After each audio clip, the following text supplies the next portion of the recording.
Buying up homes just to tear them down. That's happening in a southwest Austin neighborhood. But it's not a developer behind all this. It's the city's watershed protection department. And that neighborhood has dealt with flooding for several decades. And the city of Austin says this is the only option to fix the problem there. And KXAN's Chris Davis is in that neighborhood live for us now. And Chris, in all, we're talking about 6 properties, right?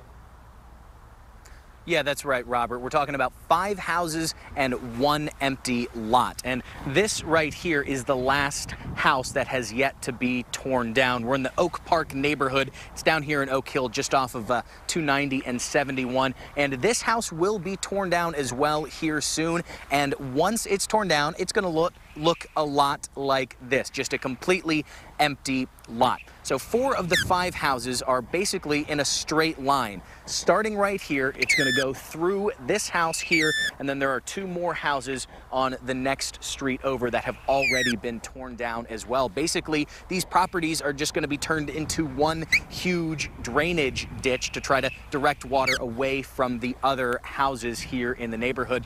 A neighbor showed me photos that he has of this house specifically flooding a few years back. And it's a problem for a lot of homeowners, even the ones who don't live right next to the current drainage ditches that exist here in the neighborhood. It's a problem, Robert, that goes back decades. And the cost to do all this is in the $11 million range, I'm told. More than $2 million of that is going to property owners directly. Why is the city taking this step?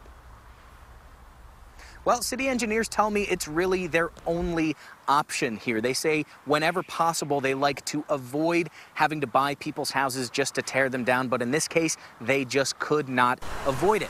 They say back when this neighborhood was built, the developers didn't really leave enough space between houses to be able to put in any additional drainage if it was needed. So this is the option that they have left to be able to save the 100 or so other houses here in the neighborhood. Now, neighbors that I also talked to today tell me that the flooding problem has gotten worse in recent years. They think it's because of some new development nearby, but the city engineers, they tell me they don't think that's the reason, and I'll explain why that is coming up at 6. For now, Robert, we will send it back to you.